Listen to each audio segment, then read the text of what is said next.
కొట్టు అదే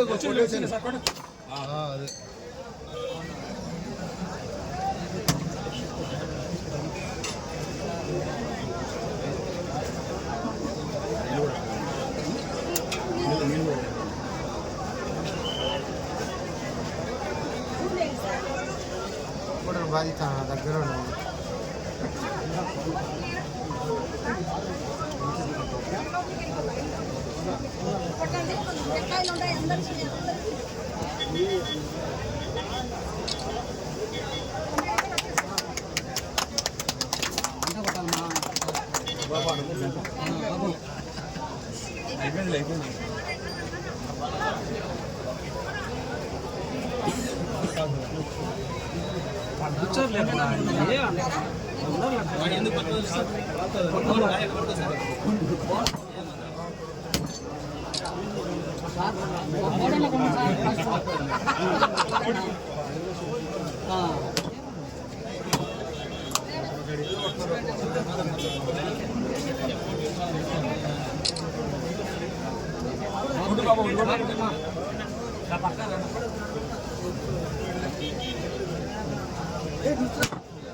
అయిపోయింది ఇక్కడ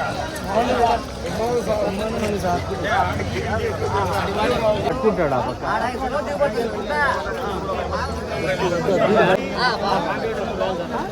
కొంచెం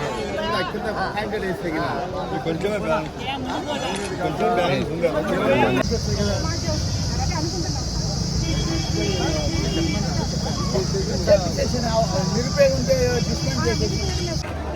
మైదుకూరులో ఎన్డీఏ అభ్యర్థిగా నన్ను గెలిపించిన తర్వాత ప్రజలకు అందరూ హామీ ఇచ్చారు. సంత ఎలక్షన్కి ముందే అడిగారు ప్రజలందరూ, మాకు చాలా ఇబ్బందిగా ఉంది, అక్కడ వసతులు లేవు, అక్కడికి పోవాలంటే ఇక్కడి నుంచి సుమారు 6 కిలోమీటర్ దూరం ఉంది, ఒక్కొక్క మనిషి 100 రూపాయలు ఛార్జ్ పెట్టుకొని ఆటో తీసుకుపోయినా కూడా మాకు వ్యాపారం జరగకుంటే మళ్ళీ రావాలంటే మళ్ళీ 100 రూపాయలు పెట్టుకోవాలా, 200 రూపాయలు నష్టం వచ్చేది, అక్కడ మాకు తాగేదానికి నీళ్లు కానీ ఏమీ వస్తువులు లేవు అని నన్ను చాలామంది వచ్చి అడిగారు. అడిగేప్పుడు నేను పరిశీలించిన తర్వాత ఇది చాలా అన్యాయము, వాళ్ళ స్వార్థం కోసం ఈ సంతాన్ని తీసుకుని అక్కడ పెట్టడం జరిగింది. దానికోసం ఫస్ట్ అజెండాలోనే మైదుకూరు మన మున్సిపాలిటీ మీటింగ్ జరిగినప్పుడు ఫస్ట్ అజెండాలోనే సంతను ఖచ్చితంగా మాట చెప్పిన ప్రకారం మళ్ళీ పాత ప్లేస్కి తీసుకురావాలని చెప్పి అనుకున్నాం. అందరూ ఆమోదించింది, ఎవరైనా వ్యతిరేకించకుండా ఖచ్చితంగా ఇది మంచి పని అని చెప్పి ఆమోదించినారు. దాని మూలంగా ఈరోజు సంత వచ్చింది. సంత ఇంతకుముందు నాయకులు ఏదో ట్రాఫిక్ ఇబ్బంది ఈ ఊళ్ళో ఉంటే చాలా అందరికి ఇబ్బంది ఉందని చెప్పి దూరంగా పెట్టమని చెప్పడం జరిగింది. అది కరెక్ట్ కాదు. ఎందుకంటే ఇప్పుడు మైదుకూరికి పక్కన నేషనల్ హైవే రోడ్డు ఉంది, బైపాస్ ఉంది.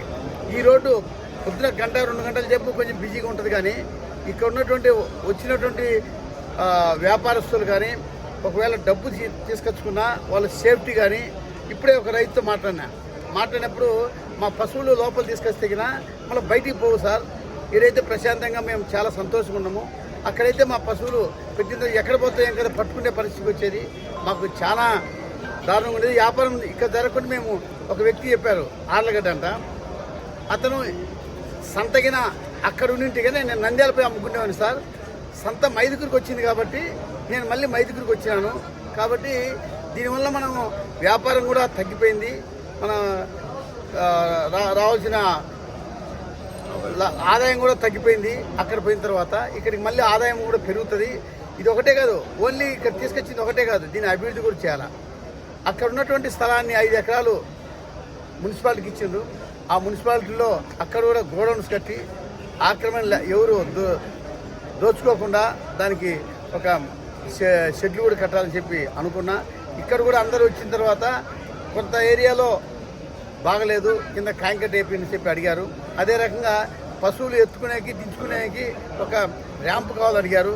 ఖచ్చితంగా వాళ్ళ కోసం నెక్స్ట్ శనివారం లోపల నెక్స్ట్ సంత లోపలనే అవి కంప్లీట్ చేస్తామని చెప్పి వాళ్ళకు మాట చెప్పడం జరిగింది. వాళ్ళు నిజంగా వ్యాపారస్తులు చాలా సంతోషిస్తున్నారు. ఎందుకంటే వాళ్ళు ఎవరు చెప్పుకోవాలా, అప్పుడు చెప్పుకునే వినే నాదులు లేరు. ఇప్పటికి వచ్చిండు అందరూ ఎంతో సంతోషిస్తారు. ఈరోజు నాకు కూడా ఈ సంత మార్చిన దానివల్ల ఇక్కడికి వచ్చి ఇక్కడ ప్రజలను చూసిన తర్వాత నాకు కూడా చాలా ఆనందం అనిపించింది. కాబట్టి వాళ్ళకి అందరికీ కూడా ప్రజలకు అవినీతి లేనటువంటి పరిపాలన చేస్తాం. ఎక్కడ కానీ ప్రజలకు ఎవరికి ఇబ్బంది లేకుండా అభివృద్ధి బాటే మా బాట, అభివృద్ధి మా ఆశయం. దాని మూలంగా మేము రాజకీయానికి వచ్చాం. మా కోరిక కూడా ఏంటంటే రాజకీయాలు ఎప్పుడుంటే ఎవరో తెలియదు, ఉన్నంత వరకు మనం ఏం పని చేసినాం అనేది ప్రజలు గుర్తుండిపోవాలా. అటువంటి పనులు చేస్తాం. ప్రజలు ఎప్పుడు చాలా సంతోషంగా ఉంటారు. ఈరోజు నాకు కూడా చాలా ఆనందం ఇస్తుందని చెప్పి తెలియజేసుకుంటాం.